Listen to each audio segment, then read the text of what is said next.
3 ans. 3 longues années que nous attendions de franchir l'écluse.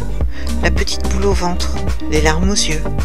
Même si notre imaginaire avait sublimé l'instant, les sensations se sont trouvées décuplées. Nous l'avions tant espéré qu'enfin c'était arrivé.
Nous remontons le chenal qui mène à la mer alors qu'il fait encore nuit noire.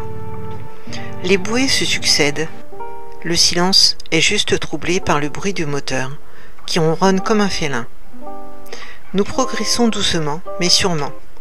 La vigilance est au maximum. Au loin là-bas, le dernier signe de vie avant un moment. L'aurore s'invite dans un panel de couleurs fabuleuses. Un peu plus de 45 minutes après, nous arrivons à l'embouchure, l'océan droit devant nous.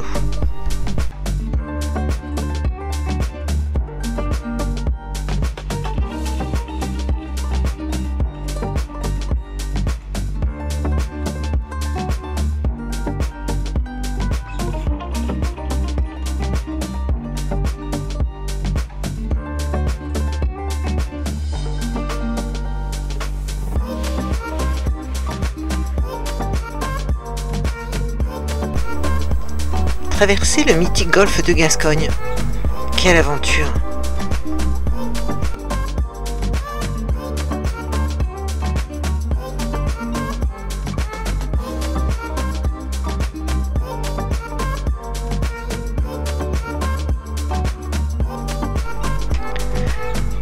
La fenêtre météo est idéale et ce sera la dernière avant un bon moment.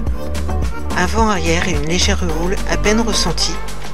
Tous les marins diront qu'avec le Gascogne, soit ça passe, soit ça ne passe pas. C'est le bon moment pour savoir ce que Niue a dans les tripes.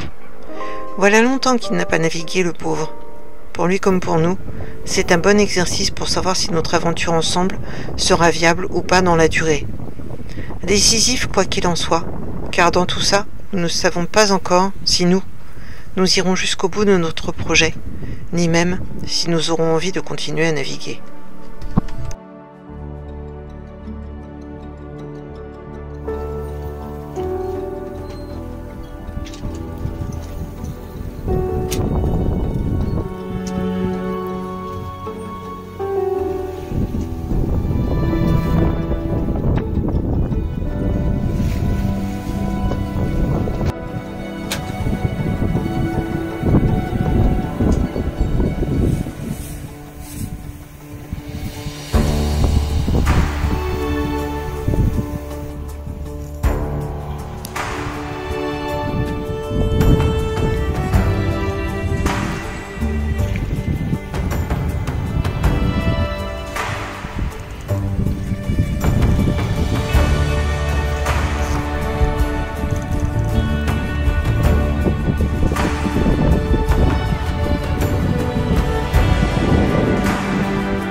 Depuis notre départ, nous sommes accompagnés par des groupes de dauphins qui se succèdent de nuit comme de jour.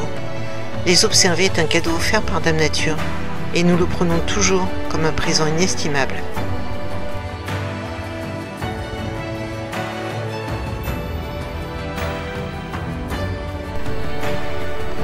Pendant les 4 jours que durera notre traversée, nous aurons l'exceptionnel privilège d'avoir du beau temps et des nuits parfaitement claires, une houle et un vent quasi constants. L'arrivée à la Corogne se fera le plus simplement du monde, bien que nous n'ayons même pas pensé dans notre ravitaillement à prévoir un repas qui sorte de l'ordinaire. Pas de bonne bouteille pour fêter notre première traversée. Nous irons simplement en balade, découvrir la ville.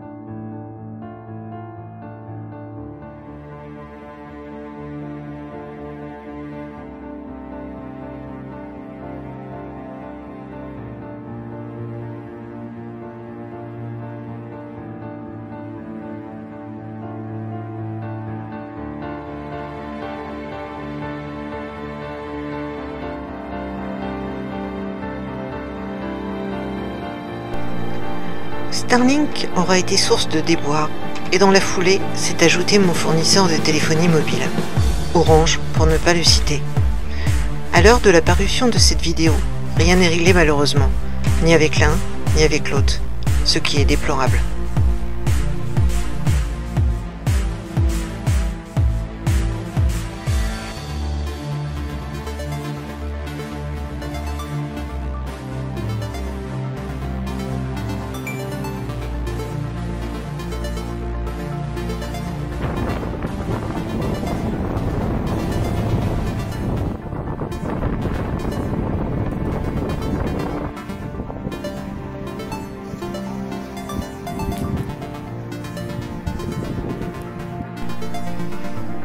À peine arrivé, il est déjà l'heure de programmer la suite du voyage. Camarinas, Muros, Moana, Lexoès, Cascais, chaque endroit son charme, ses particularités. C'est d'ailleurs Muros que nous avons le plus apprécié, alors que nous avons détesté Cascais, pourtant joli sous le soleil.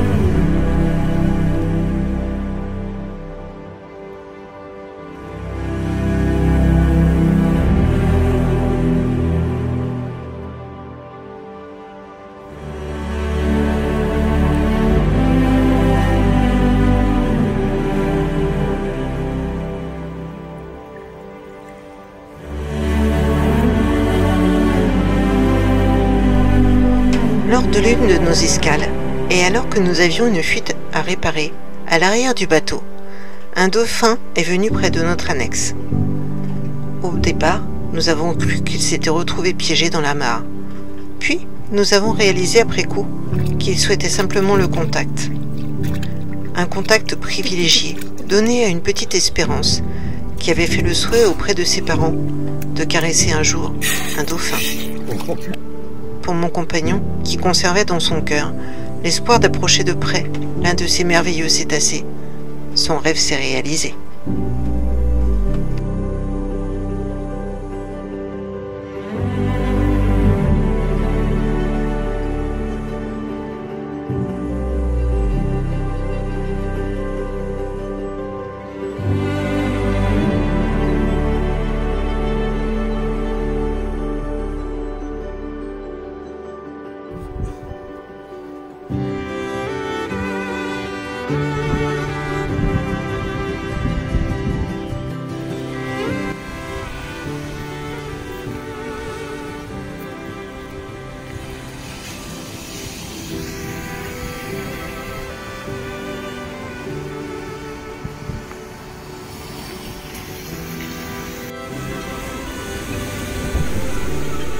Malheureusement, la météo capricieuse a parfois été difficile à suivre, et c'est avec beaucoup d'impatience que nous attendions en vain la fenêtre de calme qui qui nous permettrait de pousser un peu plus loin notre aventure.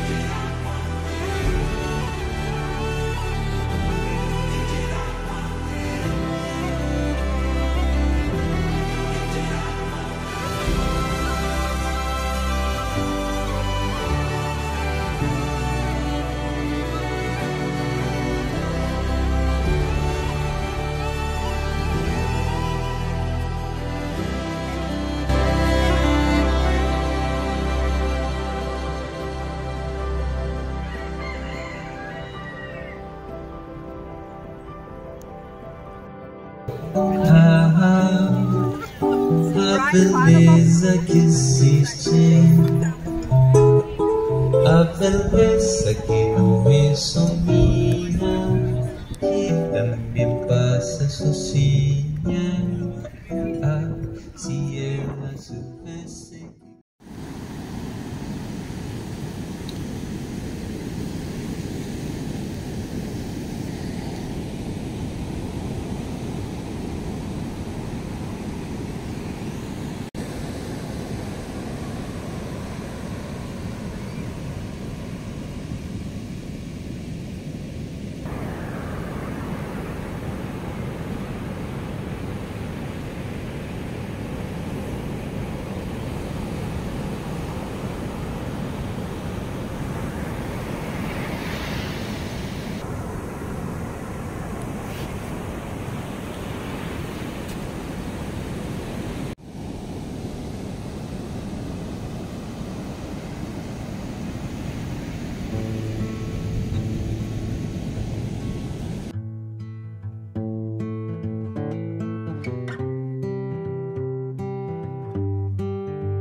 Je crois que les marins d'autrefois ne racontaient que les bons côtés de la vie en bateau, qui est souvent contraire aux récits sublimés qu'ils en font, à tort ou à raison.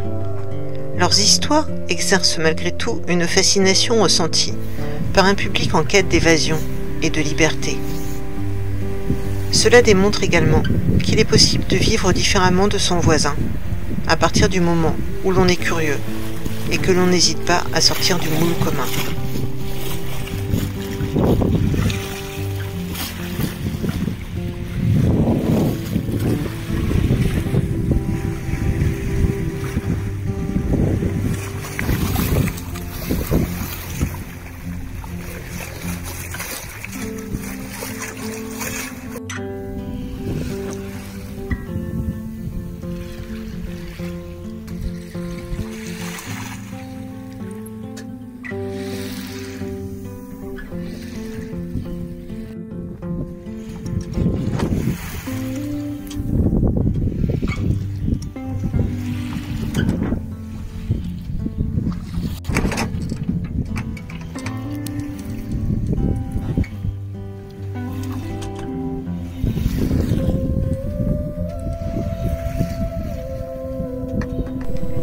Moi et mon compagnon savons aujourd'hui combien il est important de réaliser ses rêves, qu'il faut toujours en créer d'autres pour que vive en nous la petite flamme qui a su un jour reprendre vie au creux des cendres que l'on pensait éteintes.